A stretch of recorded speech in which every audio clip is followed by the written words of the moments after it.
All right, great. Let's jump into the story and see what happens. So here in their little world. The approach of dawn has turned the sky a milky gray-green like jade. The sea is a luminous pane of silver. Holding the tiller of your sailing boat, you keep your gaze fixed on the glittering constellation known as the Spider. It marks the north, and by keeping it to port, you know you are still on course. The sun appears in a trembling burst of red fire at the rim of the world. Slowly, the chill of night gives way to brazen warmth. You lick your parched lips.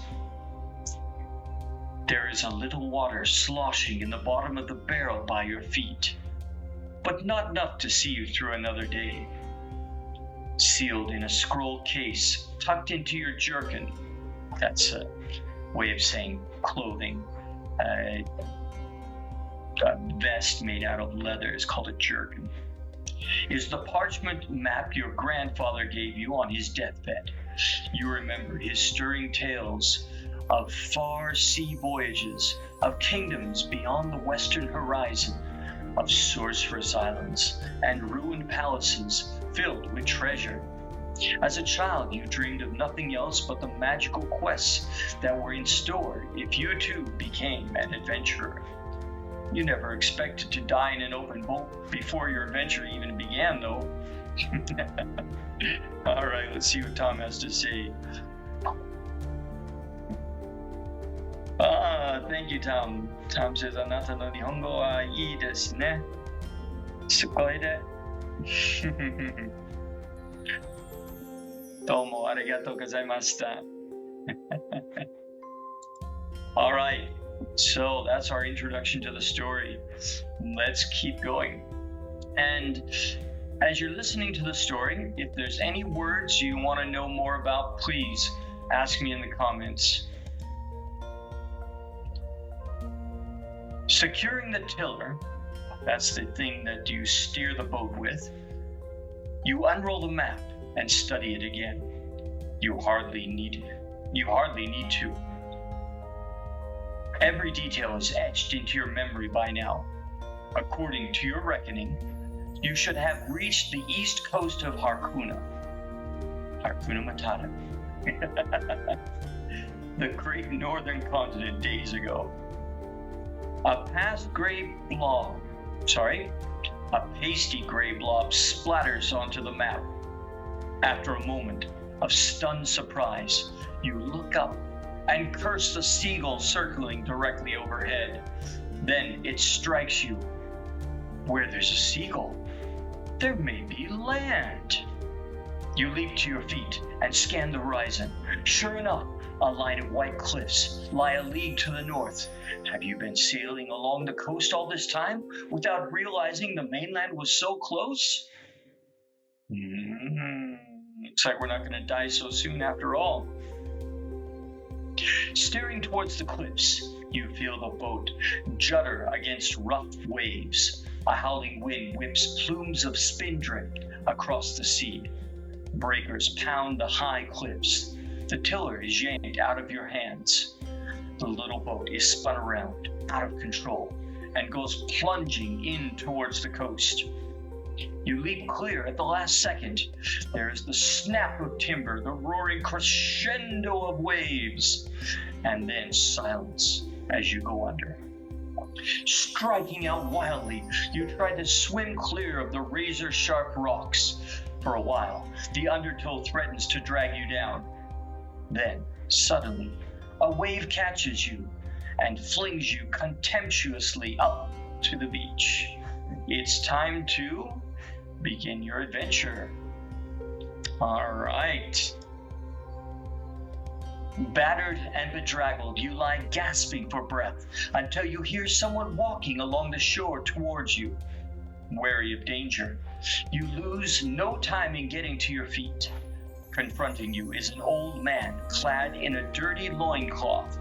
His eyes have a feverishly bright look that is suggestive of either a mystic or a madman. Well. What do we have here, friends? Asked the old man. He seems to be talking to someone next to him, although you are certain he is alone. Looks like a washed-up adventurer to me, he says in answer to his own question. All wet and out of luck. He carries on, having a conversation that quickly turns into a heated debate. He is clearly quite mad. Excuse me, you shout above the hubbub in an attempt to grab the old man's attention. He stops and stares at you. Is this the Isle of Druids? You ask impatiently. Indeed it is, says the old man.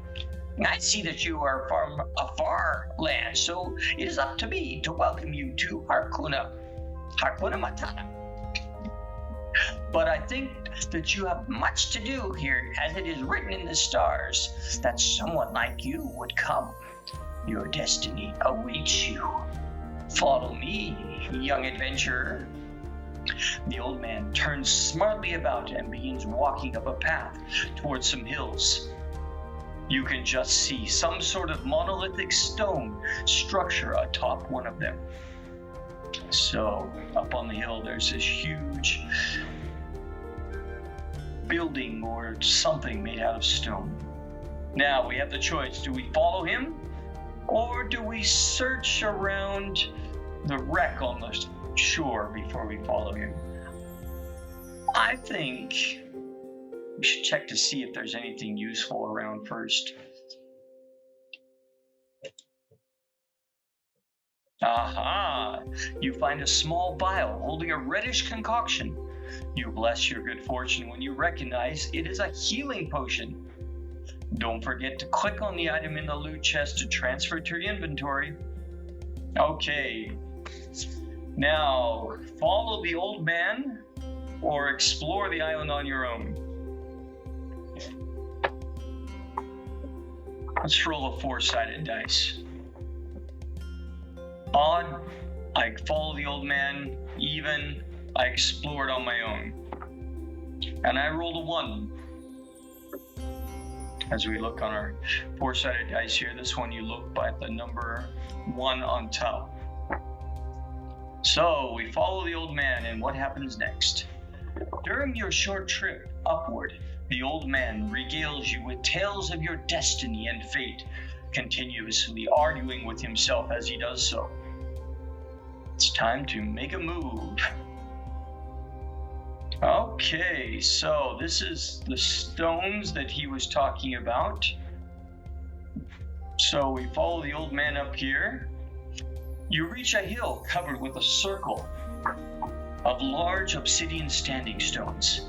Despite the bitter wind that blows across these hills, the stones are unweathered and seem almost newly laid. Here are the gates of the world, says the old man. The stones are laid in such a way that they form 3 archways, each carven with mystic symbols and runes of power. Each gate will take you to a part of the world of Hakuna Matata. Though I know not where, explains the old man. Abruptly, he turns around and sets off down the hill, babbling to himself. His voice fades as he descends the hill, leaving you alone with the brooding stones and the howling wind. Okay, let's continue. There are 3 stone gates engraved with ancient runes. Each gate is marked with a name: Yellowport, Marlock City, and Wishport. From here, you can see the coast and the whole island, which is heavily forested. Now, I don't want to go through one of these archways just yet. I want to explore this little island that we're on. So let's take a look at that. You decide to explore the island further and ponder where to go next. You have a clear view from the top hill of the northern parts of the island, and you notice a previously unknown to you road that snakes along the cliff tops. Make a move. Okay. Looks like we can go up here to the Crystal Road where we're getting some question mark. So, and then there's a forest down below and a trading post.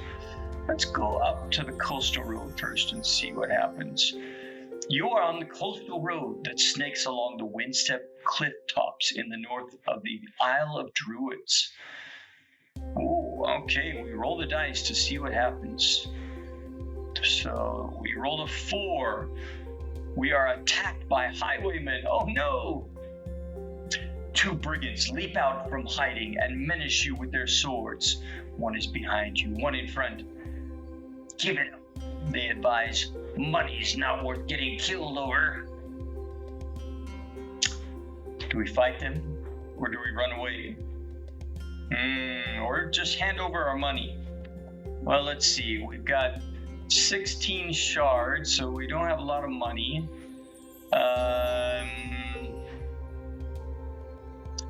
3 choices.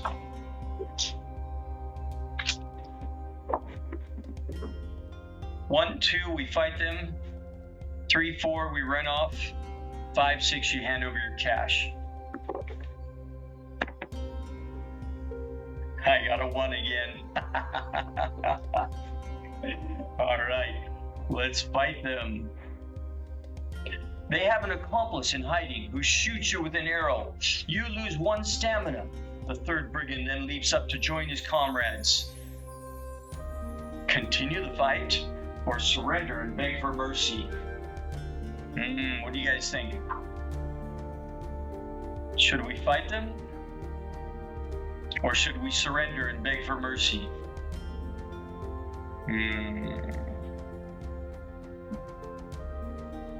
Now it takes about 10 seconds for me to find out your response. And I don't see any new responses showing up here. So let's go to the 4-sided dice again. 1 and 3, we continue the fight. 2 and 4, we surrender and beg for mercy. 3, continue the fight. All right, what happens? You prepare to teach those brigands some manners. Fight!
Searching the bodies of the brigands, you find a suit of leather armor, 1 suit of ring mail, a couple of bolts, a sword, and a purse containing 37 shards.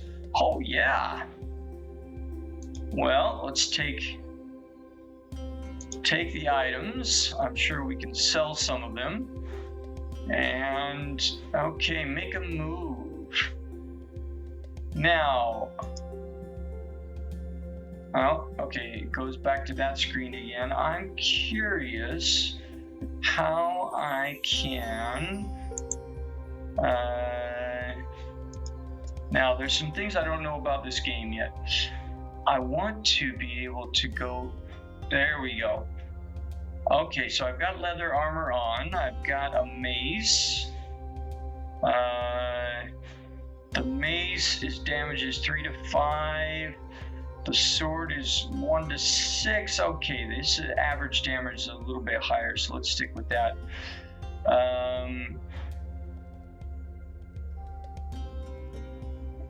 I can wear. Ooh, can I wear?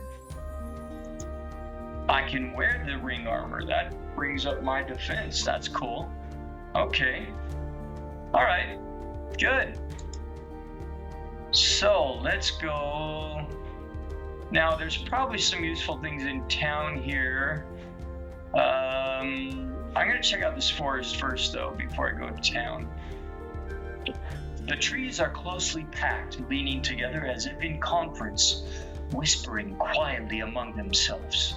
Birds twitter in the distance, and slivers of sunlight lance down the musty gloom. As you proceed along a forest track, you think you hear a rustling in the bushes. Later, you spot a shadowy figure darting through the trees, or was it your imagination? An animal snuffling around right behind you makes you spin around, but there's nothing there. All right, test out our scouting. Let's see if our scouting skill is good enough today. The final roll. Now, the difficulty was 10, and we only got a 10. Wow, the odds of success weren't very high. We failed the scouting check and lose 2 stamina. Soon you realize you are completely lost in this strange magical forest. You wander around for days, barely able to find enough food and water. Eventually you stagger out of the forest to the coast. You make your way around the coast. The interior of the island appears to be heavily forested. After a while, however, you come to a bay in which a couple of ships are anchored. A small settlement nestles on the beach. Okay, now I think this is going to be a good time to go to the trading post, because we probably need to find a way to recover stamina. The trading post is a small village set up here by enterprising settlers from the mainland. Its main export appears to be furs from the forest. The mayor, a fat, genial fellow who greets you personally, insists that one day the trading post will be a thriving town. There's not a lot here yet. However, a small market, a quay, the settlers' houses, and a shrine to Lacuna, the huntress, goddess of nature. Okay, now there's the quay side where it looks like we can take a ship. There's a temple, there's a market, there's an inn, and there's a house stash. All right, we want to recover first. 1 shard. Recover 1 stamina, 5 shards rest until fully healed. That's going to be about the same right now. So the Green Manion costs you 1 shard a day. Each day you spend here, you can recover 1 stamina point. Oh, wow. So we're going to be spending 5 shards, so that's going to be 5 days. Okay. Luckily, nothing urgent is happening yet, so we lose 5 shards. Good thing we got 37 from those bandits. All right, so we go back to town. Okay, let's go to the market and sell off the things that we picked up extra here. Now, how much is a crossbow? Crossbows are pretty. Oh, we have enough though. We have enough for a crossbow. Crossbow does 2 to 5 damage. A bow does 1 to 4. Ooh, let's get a crossbow. That way, we can do some ranged combat as well as melee combat. if we're attacked by bandits again. Okay. Weapons.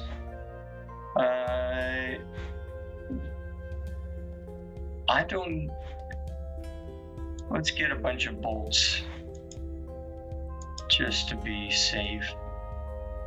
I don't know how much we're gonna need yet, but okay, leather armor, adventuring gear.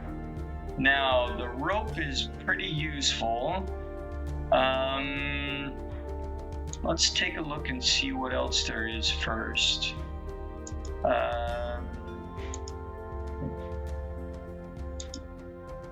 All right, let's get some rope, because an adventurer never knows when he's going to need a good piece of rope.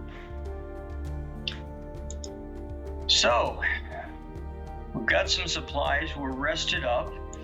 This house stash, oh, there's an abandoned house which you claim as your own.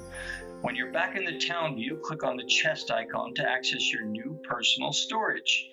Note that any items or shards that you store here are accessible from any house you may obtain. I see. So if we have extra 34 shards and we don't want to get them stolen, let's deposit 30 just to be safe. And I'll carry 4 just in case of emergencies. All right. Okay, we're getting some more people coming in watching the stream now. Now, at the temple, let's visit the Shrine of Lacuna. The shrine is set in a wooded grove. Birds twitter in the trees, and a deer darts away into the forest at your approach. A priestess is tending a low altar where food and drink has been laid out in honor of Lacuna, the goddess of the wilderness. She is the patron of hunters, trappers, woodsmen, and all those who seek oneness with nature. Now we can become an initiate of Lacuna, seek a blessing, or talk to the priestess. An adventurer always needs to look for work. Let's talk to the priestess. The priestess, dressed in silken robes and wearing a wreath of oak leaves, says, "I have need of an adventurer like yourself, for arcane reasons involving the secret mysteries of Lacuna. I need the tusk of a boar, a were-boar, in fact. Hunt down one and bring me its tusk. In return, I will teach you how to be a better scout." That sounds like a good first mission. Let's accept that mission. Okay, what kind of blessings can she give us? If you are an initiate, it costs only 10 shards to purchase Lacuna's blessing, and a non-initiate pays 25 shards. All right, well, we left our money at home, so we're not going to be buying any of these just now. Okay, there's still question marks up here on the road, so let's go up to the road and see what's going on. The dice give us a 10. Oh, we're attacked by the were-boar. Hey, that's the one the priestess wants. A were-boar in ornate armor comes thundering out of the undergrowth near the road with raised spear. There is no chance of retreat or surrender in this battle. That's okay. That's just what we were looking for.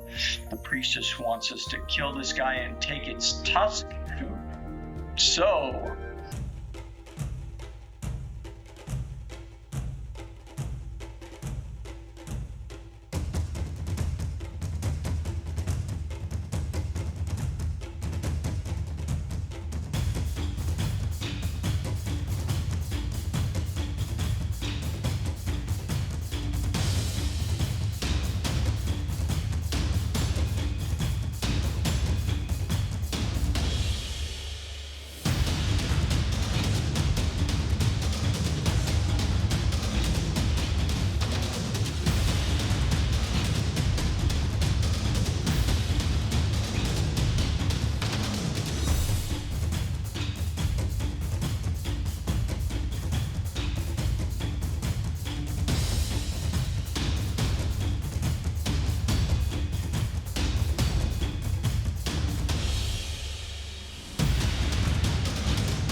We killed the wereboar. Yeah. And we get a task and a spear. And let's find out. Because I didn't equip it. That's why. That makes sense. If you're not equipping your weapons, you're not going to be able to use them. That makes total sense. Now, that's a spear with a range of 2.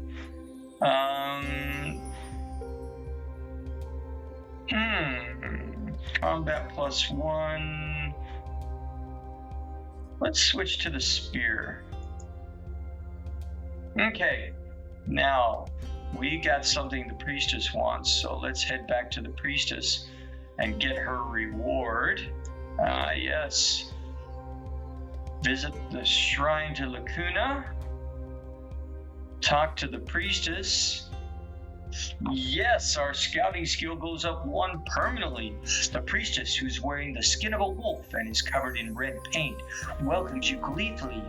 At last, the tusk of a wereboar. Now the ceremony can go ahead. The priestess rewards you with knowledge. Cool. Okay, we're going to leave the temple for now. Now, if we go to the... Let's sell the mace since we switched to the spear. Okay.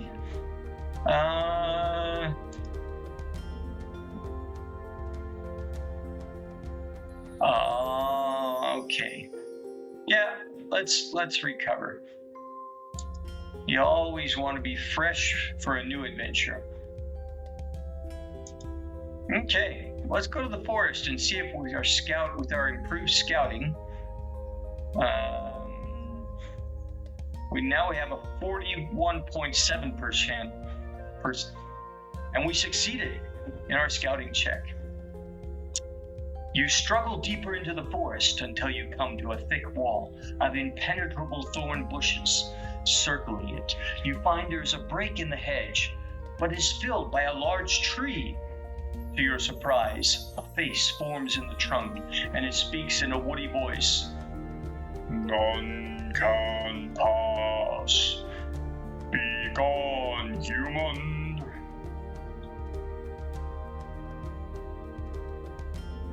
We're a troubadour. Charisma is our best skill. So let's persuade it to let us pass. 83.4% chance of success. You explain what a tree lover you are. Tree hugger, yeah.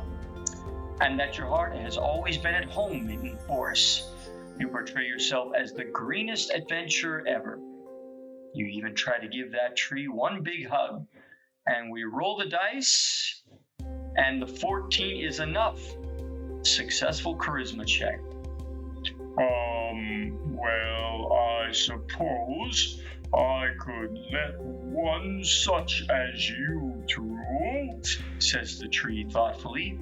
Then it uproots itself with a great tearing sound and shuffles out of the way.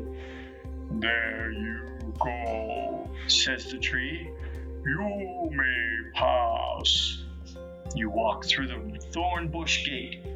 Beyond, you find several huge oak trees whose branches are so big that they are able to support the homes of many people. Make a move. All right, a city of trees. What is in the city of trees? Welcome to the city of trees, says a passing woman, dressed in the garb of a druid. The city has been built amid the branches of several mighty oaks. Ladders run up and down the trees to houses that perch like nests in the branches.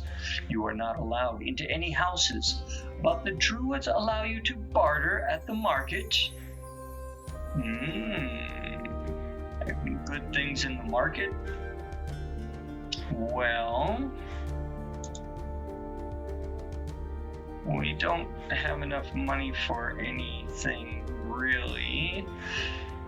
Slings are pretty cool. But we've got a crossbow, so let's stick with that. Okay. Ooh. There's some cool but very expensive stuff there. And some more scrolls and books. And a potion of healing, but we didn't, we left the money at home, so we don't have enough for that. Okay, we'll keep that in mind. We'll come back to that. Let's go to the druid's leader. You are brought before the druid's leader, the oak druid, a bearded fellow with earth and leaves all tangled up in his hair. He asks you to perform a service for them. Take this oak staff to the willow druid in the forest of Larun. The sacred grove where he lives will be hard to find, but I'm sure you can do it. The willow druid will give you something to bring back to me. When you return with it, I will make your techniques of tracking and your wilderness lore better. Oh, good. If we find that, we can improve even more in our scouting skills. That's going to be useful. So we accept the mission, we take the oak staff, and we just need to go and find wherever this other forest of Larun is. I'm gonna guess that it's going to be located somewhere through these obsidian stones. Actually, I'll be honest, that's one part I tried already, so let's step through one of the archways. All right, let's go through the first one. You step through the archway. Immediately, the symbols on the stone begin to glow with red-hot energy. Your hair stands on end, and your body tingles. A crackling nimbus of blue-white force engulfs you. The sky darkens, and thunder and lightning crash and leap across the heavens. Suddenly, your vision fades, and everything goes black. When your sight returns, you find yourself at the gates of a large city, set on an ochre-colored river. A vile stink of brimstone permeates the air.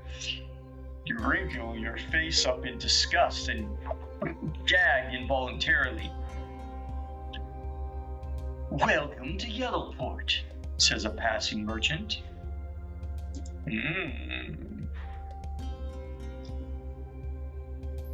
Yellowport is the second largest city in Sokara.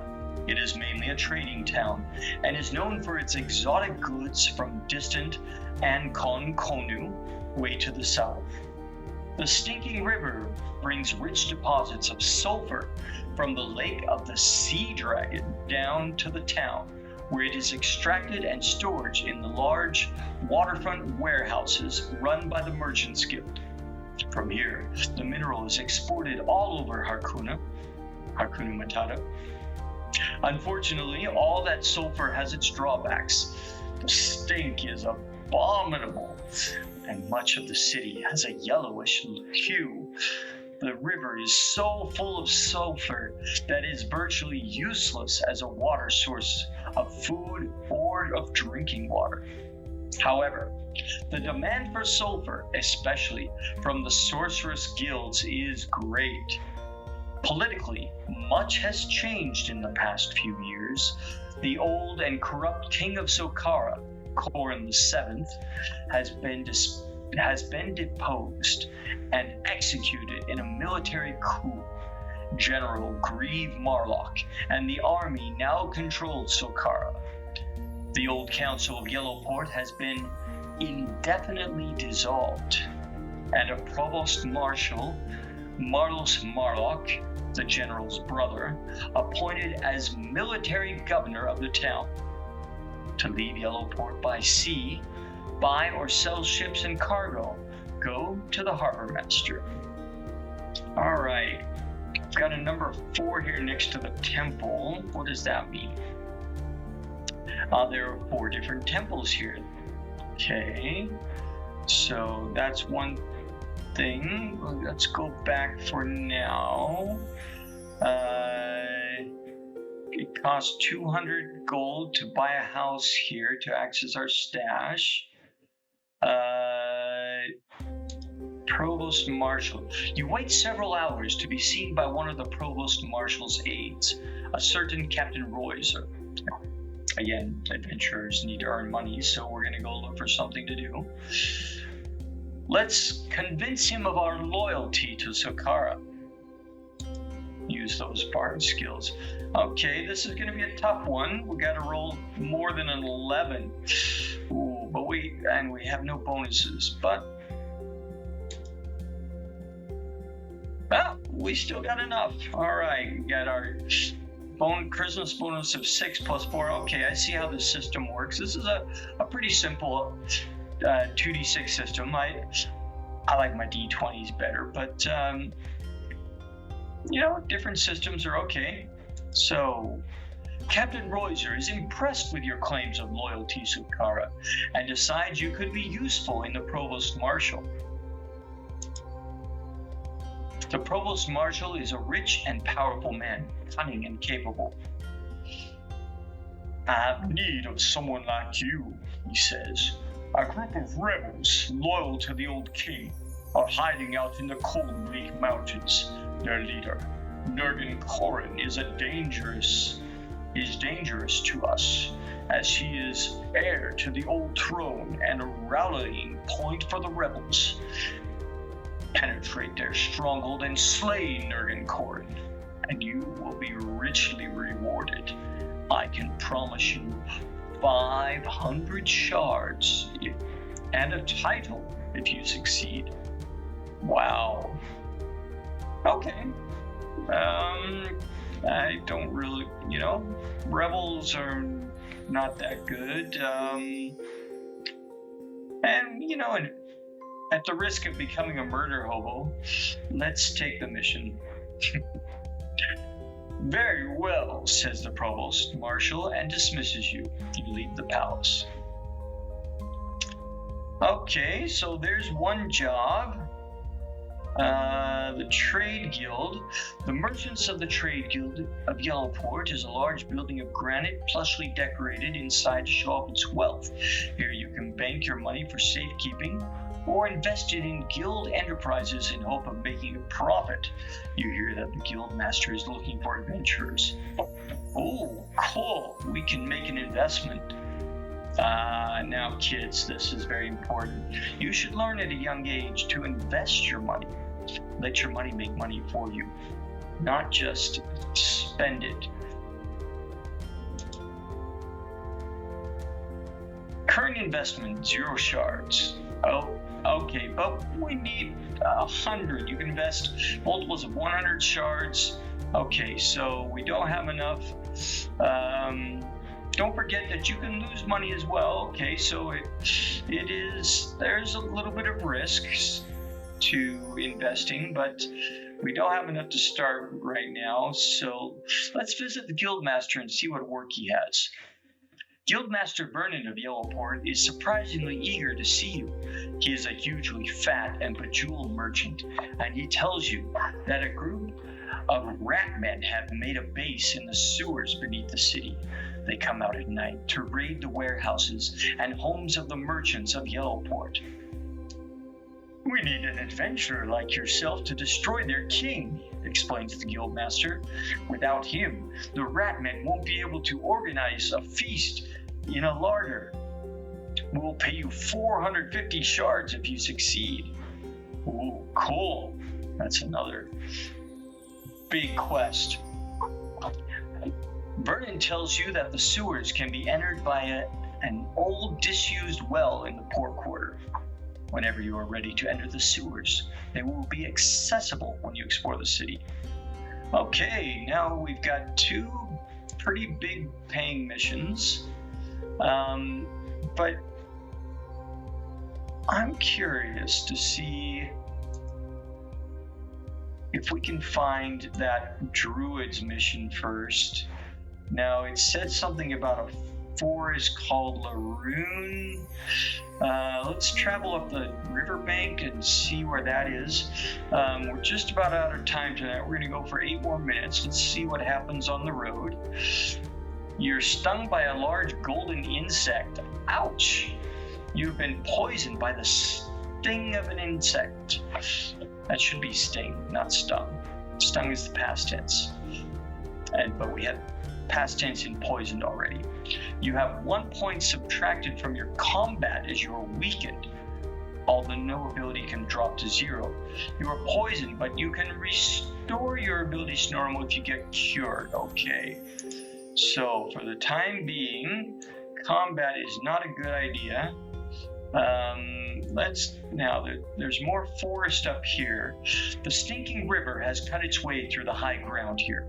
On the edge of the chasm that overlooks the river lies the village of High Theris. The locals are behaving very oddly. You watch the villagers lay out a fine feast on the village green. A pig is set roasting on a spit. Loaves of freshly baked bread are piled beside bowls overflowing with fruits.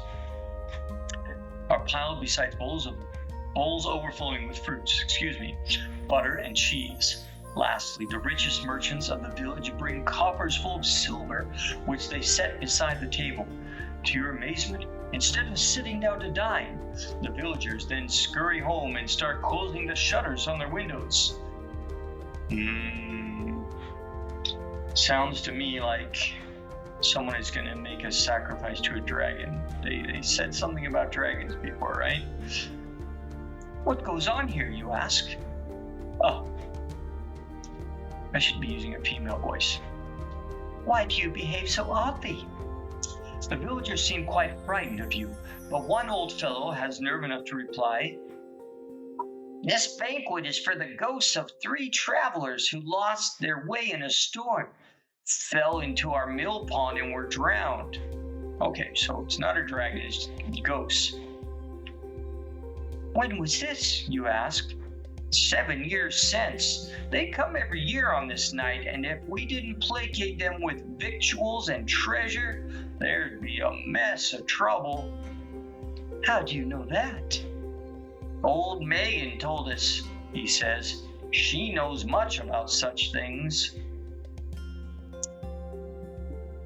All right. Let's stay the night and see what happens. From the cover of a hedge, you wait until dusk. By now, all the villagers are safely indoors with their shutters tightly barred, as the sky is turning from velvet indigo to the starlit blackness of night. You see 3 pale figures come loping across the green from the direction of the mill pond. They must be the ghosts. Seeing the banquet, they utter gleeful cries. They make utter gleefully cries, I think, and start to devour what has been set out for them. That's your magic. Okay. Now, this is going to be a tough one. We've got less than a 50% chance of success, but let's roll the dice and see what happens. Oh, we only rolled a 4 + 4 is 8. We failed our magic check. The moon begins to rise, making the ghosts seem to glow. They sit hunched over their feast like vultures, occasionally stirring their heads in the pile of silver coins and tittering eerily. All right, we've got 4 minutes left. Let's go for one last battle for the night. As you stride forward, they look up with expressions of luminous rage. Get back, mortal, or I'll touch you with my grave cold hands, and then it'll be your dying day. Now, we don't have much holy magic, so let's just try and use our regular. They seem quite alarmed to see you charge forward undaunted. As your first blow lands solidly and you hear a satisfying grunt of pain, you know for a fact that these are no ghosts that you're facing, but people of flesh and blood. So they're not ghosts after all. So this shouldn't be too hard of a fight.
So we're going to stop there for tonight and pick up the mission.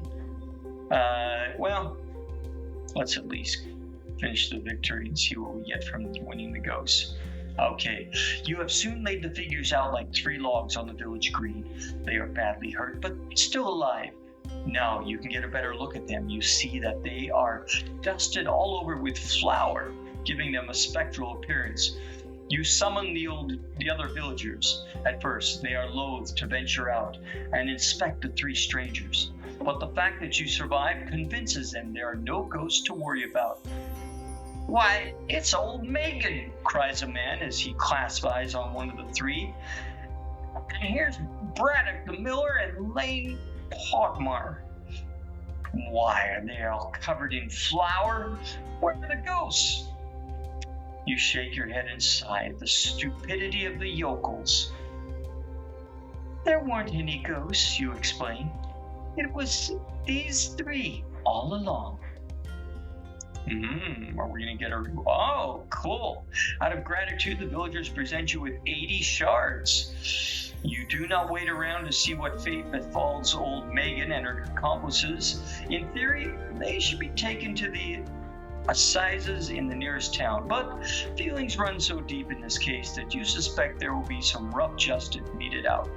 You resume your journey. Okay, and that's a good point to stop for tonight. All right, I hope you enjoyed this first episode. I will be back next Thursday night.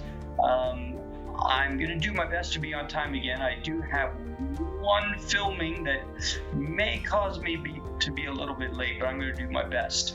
So let me know if you like this format. Leave me some comments if you're watching it later. I'm also going to be sharing this over to YouTube in a couple days, and hopefully YouTube audience, you can also leave comments and let me know what you think about this format. All right, lots of good things and cool things to come. Let me know what you think, and we'll see you next time. Bye-bye.